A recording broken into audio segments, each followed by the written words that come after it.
पूर्णपणे जागृत मी आहे.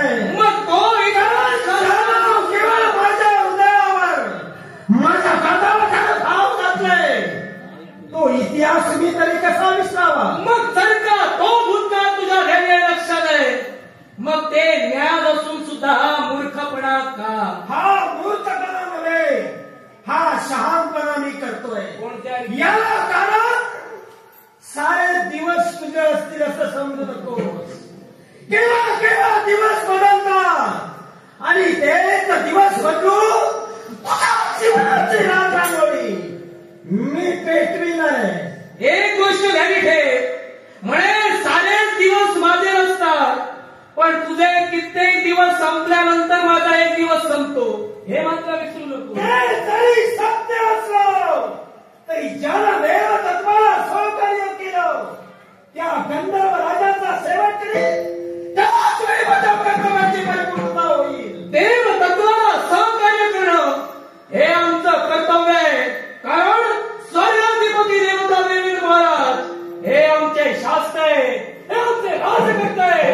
मग एका राजकर्त्याचं संरक्षण करणं हे आमचं प्रीतम आहे. देव तुम्ही स्वार्थी आहात, स्वार्थाला भरवटलेले या विश्वाचं बंधाचा नाही, केवळ स्वतःच्या अस्तित्वासाठी दुसऱ्याचं खोटेपणा करून स्वतःचा मोठेपणा या विश्वास वाटण्याचं कार्य देवतत्व करताय आणि त्याच देवतत्वाला तुम्ही सहकार्य करता, जेणेकरून देव जाणं हे सापत्य बंधुत्वाचं नातं होतं आणि ज्या नात्याला अनुसरून देवाने आजच्या बाबतीत कित्येक वेळा कपट केलं आणि ते कपट स्वीकारलं, आमचं वैरत्व निर्माण झालं.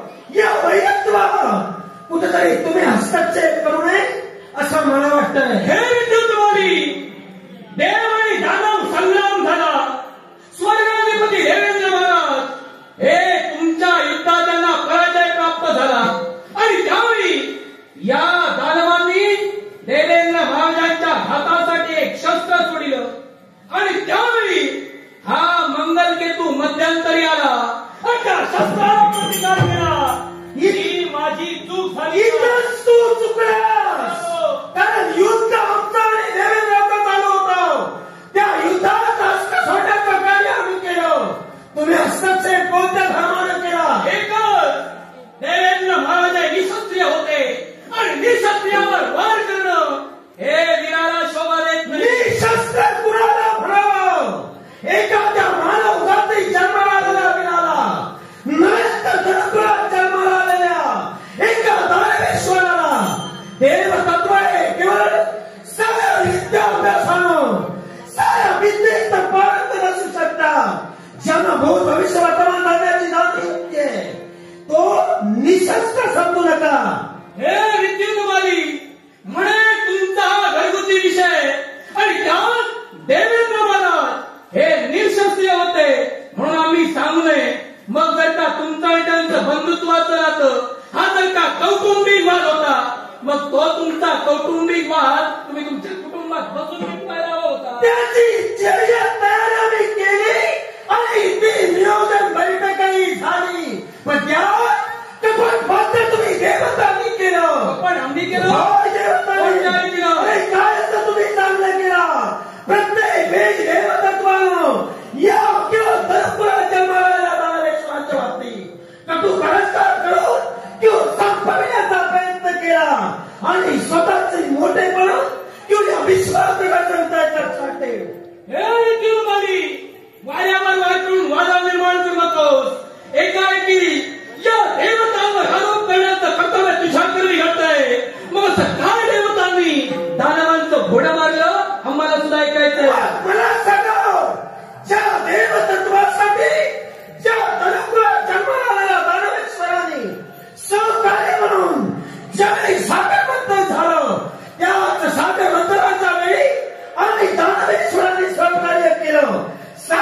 कोटी दानवेश्वर किंवा 33 कोटी देव मिळून सगळ्यात सागर मंथन केलं गेलं.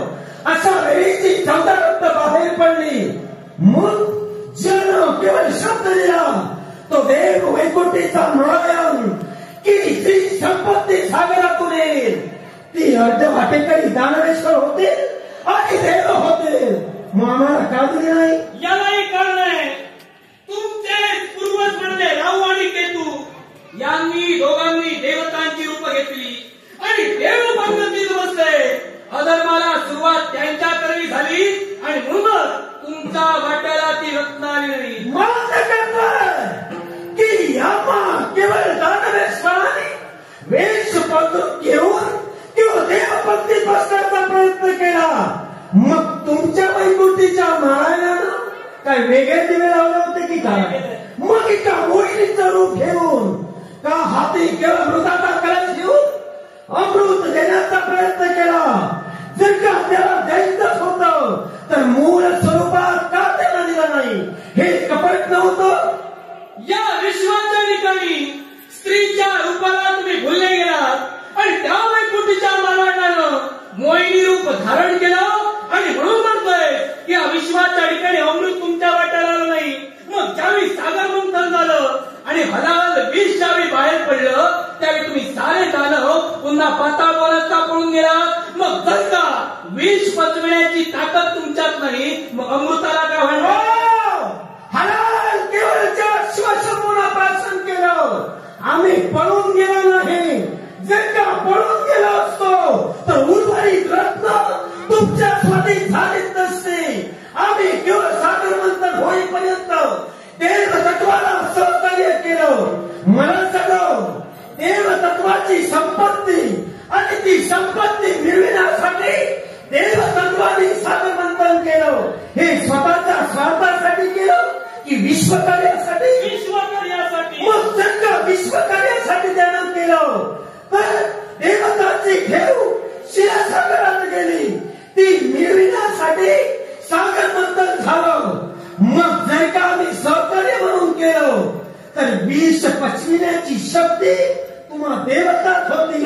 मग ते विष प्राशन केलं या तुमचा दानवेश्वराला केलं. हे धनुकात परमेश्वर यावेळी सागर मंथन झालं त्यावेळी तुम्ही फक्त निमित्त मात्र होता.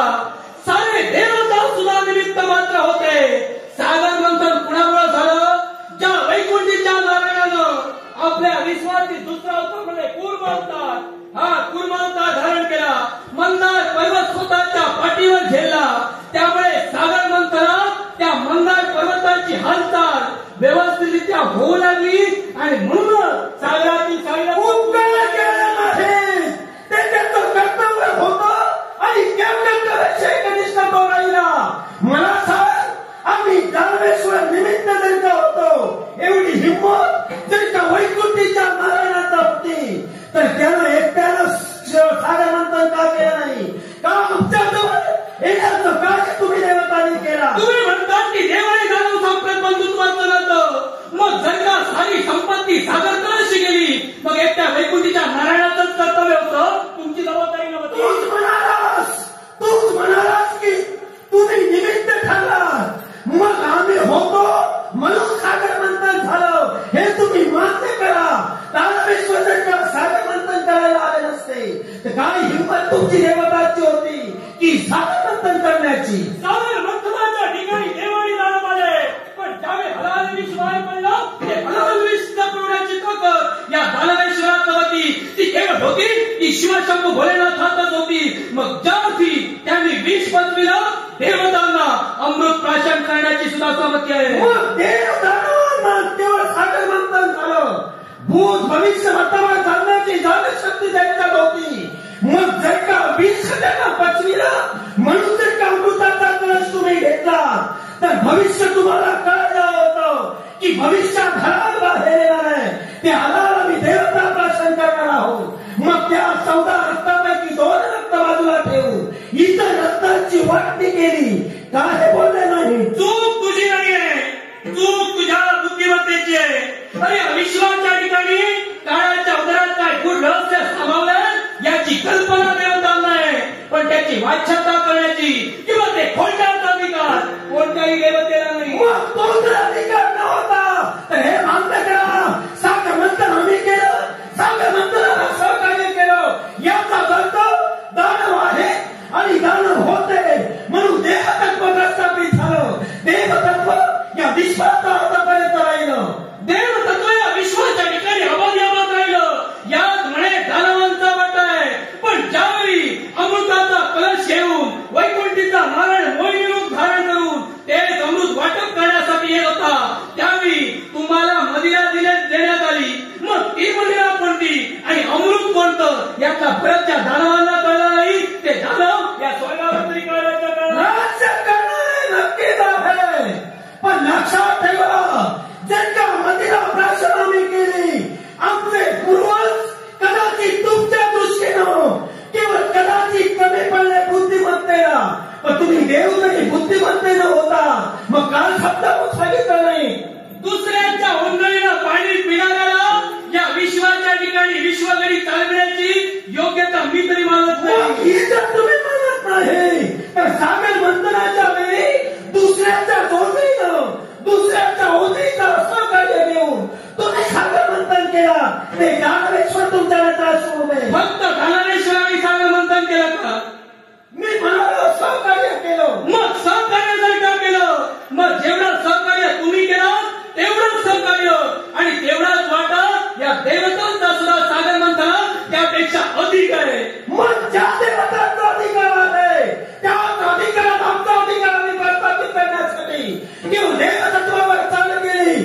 तुम्हाला केवळ येण्याचा संबंध त्या युद्धाला संधी होता नव्हता. मग तुम्ही हस्तक्षेप कोणत्या तत्वाने केला? तत्वावर तुम्ही चाल केली. पण या विश्वाच्या ठिकाणी ज्या ठिकाणी आम्ही वास्तव्य करतो ती म्हणजे अमरावती, आणि अमरावतीचा राज करता देवेंद्र हा आमचा शास्त्र आहे. आणि राजकर्त्याचं संरक्षण करणं हे आमचं कर्तव्य आहे. राजकर्त्याचं रक्षण करण्यासाठी जर का गंधर्वाला तुम्ही राहिले असतील तर देवतत्वाची वाढ नव्हे ते या गंधर्व